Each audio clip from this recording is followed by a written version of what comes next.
This bites. Your commercial's stupid, you're a no-talent hack, and your donuts are stale. I'm out of here. Fast, fast, fast. Welcome back to Thinking Critical. This is West, and today we're going to talk a little bit about Wally West. Why is it DC Comics just keeps dicking the character around? Seems like every time they decide to kill him off, they bring him back. People are happy. They destroy his life. They kill him off, bring him back. So we know in the future state, he's essentially going to be turned into the villain of the Flash stories.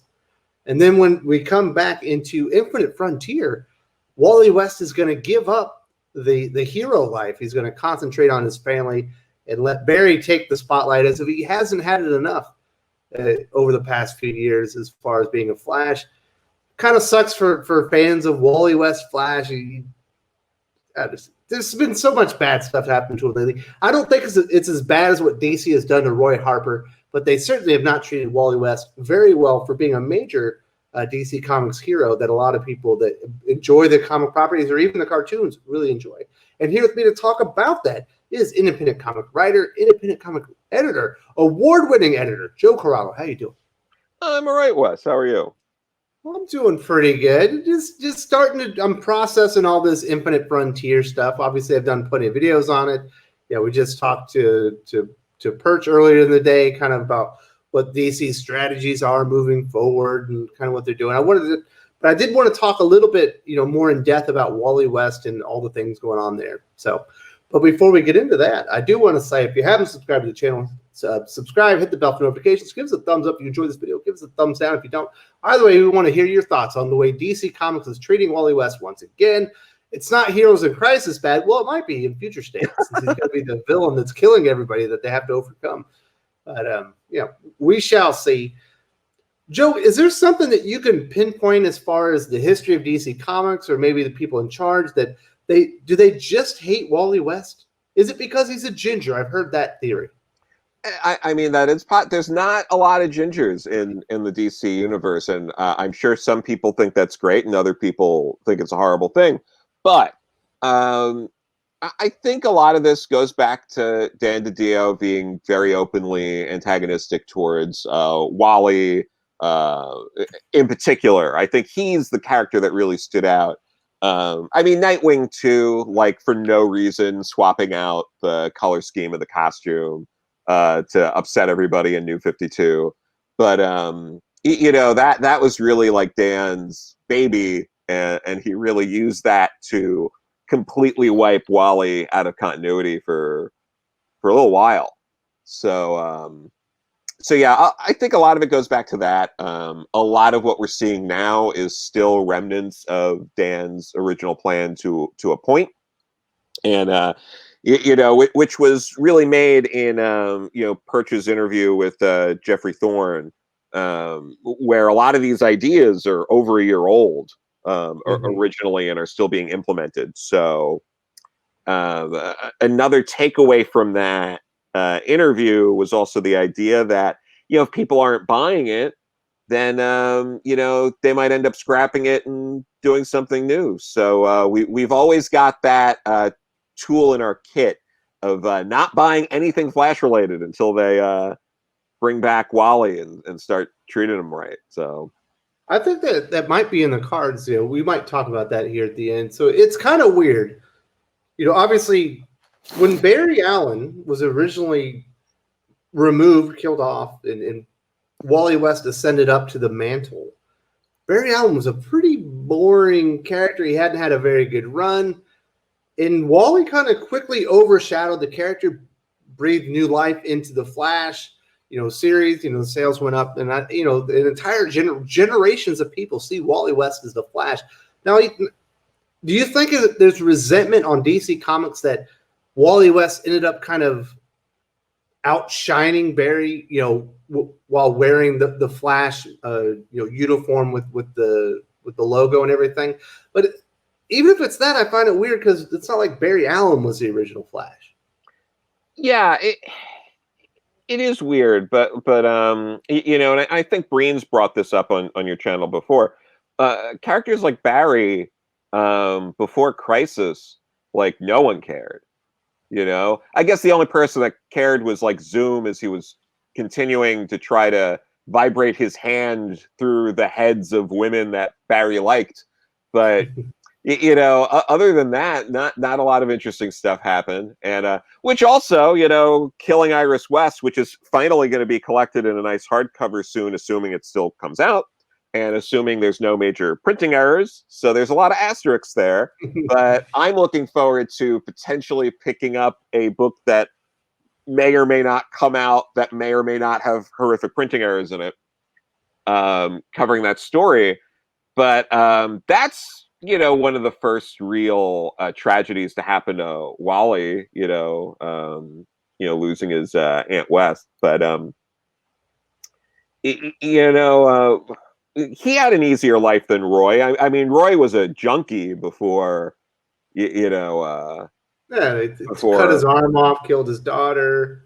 Yeah, you know, before Wally had to deal with that initially. But one of the interesting things that I think, you know, when I think of Wally, I mean, I mostly think of the New Teen Titans, and I also think of, in particular, Jeff Johns' run, which I think is like a gold standard for Flash. I absolutely love that run. When you go back to Wally in New Teen Titans, you look at all the other characters. Everyone else, like, I mean, you have Starfire and Raven, who both have family members, like direct family members, who are powerful antagonists against the Teen Titans. You have Dick Grayson and Beast Boy, who are both adopted and have had you know, some turmoil in their families. You have Cyborg, who is working on like rebuilding his relationship with his father. You have Donna Troy, who, her story mirrors a bit more of like the immigrant story of you know, sort of her dual life between you know, the Amazons and trying to assimilate more in, you know, regular human, or, you know, in particular like American culture, and, you know, meeting someone and getting married.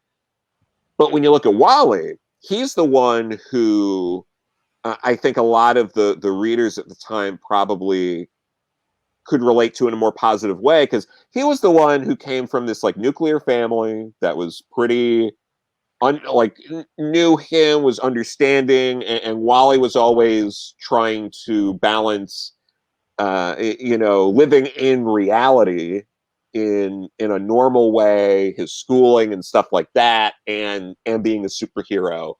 And it would be those like real life responsibilities that might pull him away for a bit, make him step away from the Titans for a bit to focus on things. And I think there is where you get these like building blocks of this like relatable Wally, who's a responsible, you know, person who cares deeply about his family and doesn't have a lot of the same like baggage as everyone else did.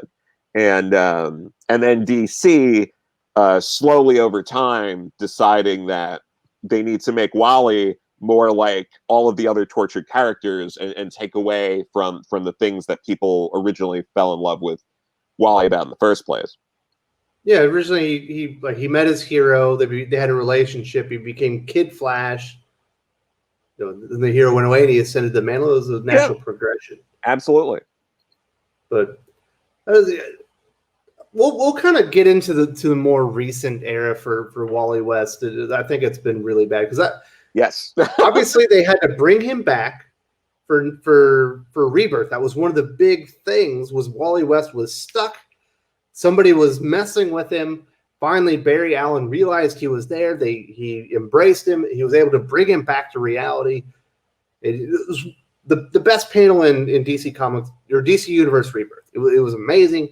Wally West was back on the Titans. Yep. You know, he's back in Barry's life. But I remember reading Flash War. You know, we heard about we're getting Flash War from Joshua Williamson. It was a culmination, you know, of his run. I think it was going to culminate in issue 50. I remember reading it, and I came away with a sour taste in my mouth because the entire war was Wally West wants to go in and use the Speed Force so he can go find his wife and his children who were missing, that were lost, during all the crisis moments.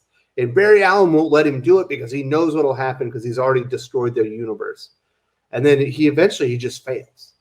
I remember I stopped reading Flash when that happened. I was like, okay, what kind of ending is this? He needs to find his wife and his children, and then he becomes so depressed he has to go to Sanctuary, and unfortunately come over to the writing of Tom King, where he just essentially destroyed the character in Heroes of Crisis. You're a writer, you're an editor. I was very harsh on the series. We've never actually talked about it. Yeah. Were you receptive? Could you see what Tom King was trying to do with Wally West there? Yes and no, I guess. I mean, just backtracking a little bit, for some people who might not be completely on top of some of the Wally West stuff, is he was gone for many years through New 52 before Rebirth, so people were really anticipating for years this idea of Wally returning. There was that other Wally in New 52 era that popped up for a little bit that fans were pretty either lukewarm or didn't even take to. And if you look back, I mean, go on eBay, look on Amazon, go anywhere looking for the New 52 Flash related stuff. You can get it so cheap, no one wants it, and it's not the fault of the creative teams. I don't want to put them down or anything like that. They did the best they could with what they had. It's just not what the fans wanted. I mean, you could get the omnibus of the New 52 Flash stuff. You see it on eBay for $40. I mean, it's not what the fans want.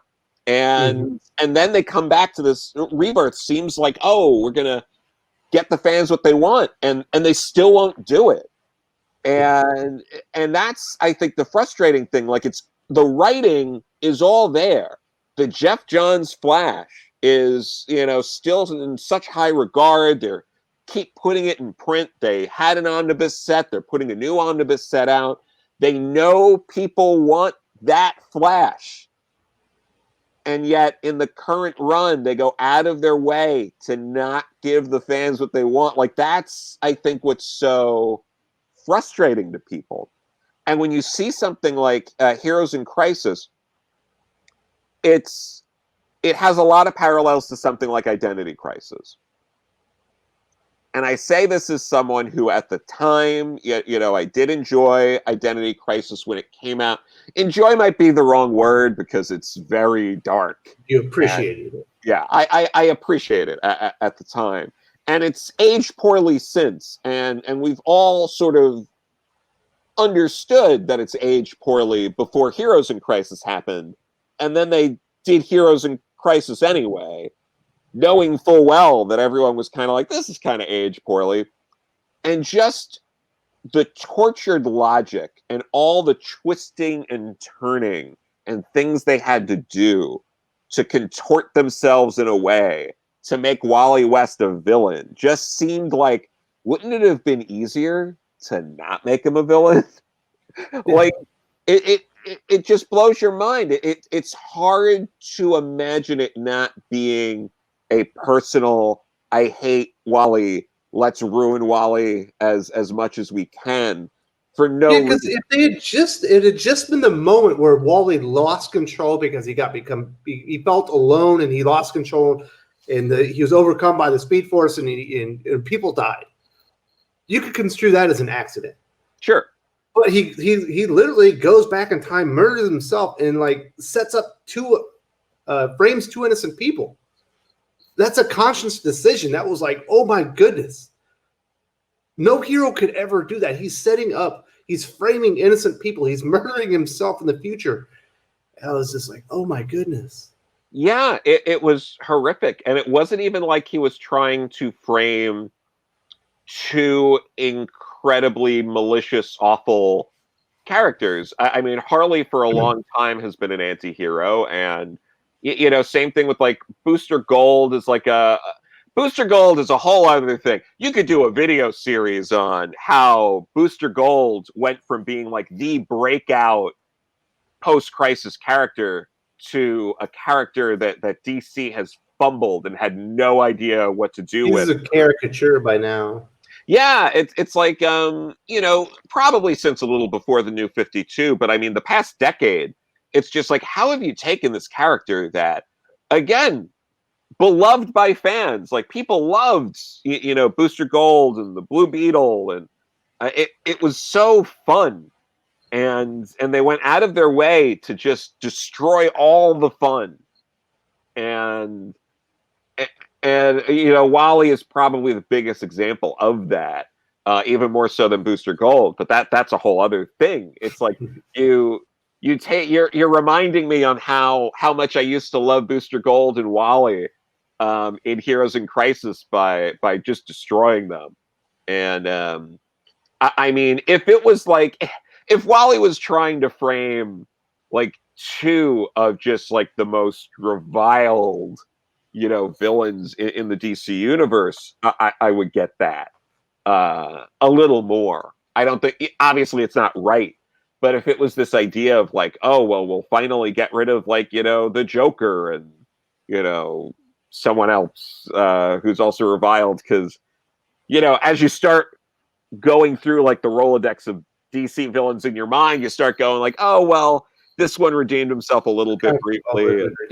Like, oh, it can't be Deathstroke because he did that. Oh, it can't be Dr. Light because he did that. Oh, it can't be Lex Luthor because he was in Justice. But you know what I mean. So, yeah. So you just see this sort of stuff, and it's just like, it's truly awful, and it makes you wonder.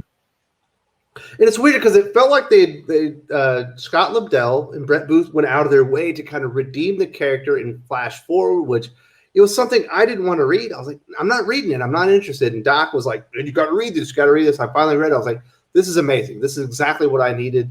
Does it make what he did right? No, but it gives him some redemption. It starts to salvage the character. And then Joshua Williamson goes back and in Flash 762 gives you an explanation why those things could happen. He was being influenced by Reverse Flash, and he played a part in what was going on and why he felt like he needed to do those things. Doesn't make him right, but now you have at least an idea why it was happening.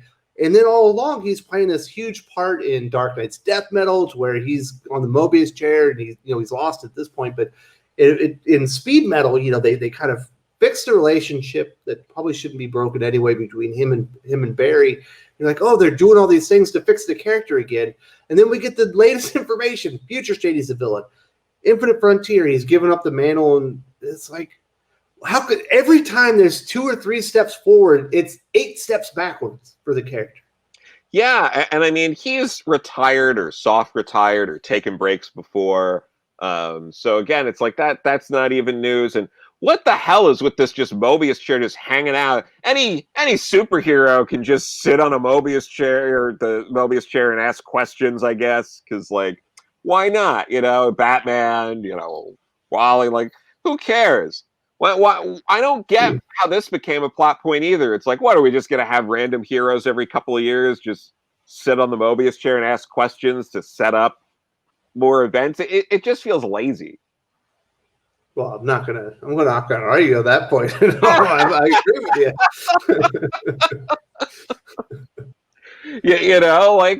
Let's just have, Wonder Woman sit on the chair, ask some questions, set up a Wonder Woman arc. Let's have Superman. Like, why not? Who the hell cares? Anyone can sit on his stupid plot device chair and ask you questions. Deus Ex Machina. So is it a problem that there's too many Flash characters in the world? There are a lot of Flash characters. They come throughout time. I feel like there's enough room for Wally West, Barry Allen, and even Wallace West all to be wearing the Flash costume in the same era. There is. It all depends on how you handle it. Too many of the different mantles and these like families to have too many characters And it's like you can like kind of juggle these, but like, well, if any character needs to be retired, then it's Barry. He's the oldest. No, I get that. I mean, the weird thing is Flash tends to be a book that has a family that's like comparable to a lot of these other characters like Batman, Superman, maybe not so much Green Lantern, but a decent sized family, but only gets one book. And it's like, this is a character, I know there's been Impulse and other Flash books in the past. I'm saying more in recent history, hasn't gotten like a line of books like some of these other bigger characters have, but could probably benefit from something like that because there's just Wally West can be over on the new Teen Titans Academy. Yeah. There's room for it. Yeah, and I mean, some of my favorite Flash family characters, like Don and Dawn, the Tornado Twins, they never get used or come up again. And, other than briefly, occasionally, it's like, I'd love some more Tornado Twins. There's plenty of characters in this, in this family set of characters to do stuff with. We don't need to systematically rip down the most popular one of them over and over again. And the idea of just doing it again after how much everyone stood up and yelled about how much they hated Heroes in Crisis shows that it's either just like straight up personal, or that